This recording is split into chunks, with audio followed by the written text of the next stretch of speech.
Since the start of the 2016 presidential election, we have been living in what can only be described as a divided country, consisting of a high-stakes political climate and civil unrest. With COVID numbers once again on the rise and an unpredictable future ahead of us all, it is more important than ever for all that are eligible to vote in the 2020 election. This year, due to COVID-19, America has experienced a shortage of poll workers, making it harder for every American to vote. A group of nonprofit organizations and businesses have come together to start Power the Polls, a first-of-its-kind initiative to recruit poll workers and help ensure a safe, fair election for all voters. To learn more about this revolutionary initiative, I spoke with co-director Scott Duncombe.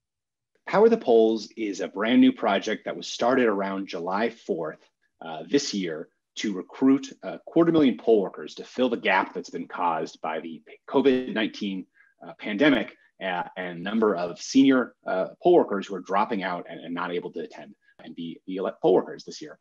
So we're here to fill the gap.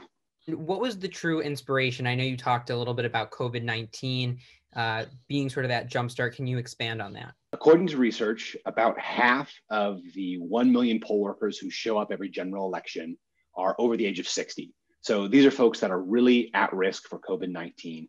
And when these folks don't show up, elections don't happen. And we've seen that happen in elections that were held right after the outbreak of the pandemic in places like Wisconsin and Georgia. And it leads to longer lines, more crowding, and it makes it harder to vote and less safe to vote. So a bunch of different organizations were thinking about this problem. How do we solve this problem of poll workers? And instead of doing our own thing, we all decided to come together and sort of make a joint project where we work together. I know you guys are affiliated with something called Work Elections. What is Work Elections and how have they sort of helped you with this project and initiative? Work Elections is a project from one of our founding partner organizations, Fair Elections Center.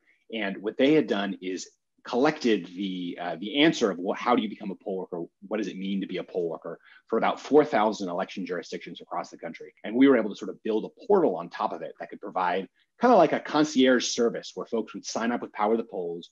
We would then show them data from Work Elections and they would then go sign up. But we could kind of keep tabs on folks and make sure that they were able to submit their application successfully, make sure that they heard back from their election official, which actually can be kind of a problem at times, and sort of provide this extra layer of service on top of what Work Elections was already doing.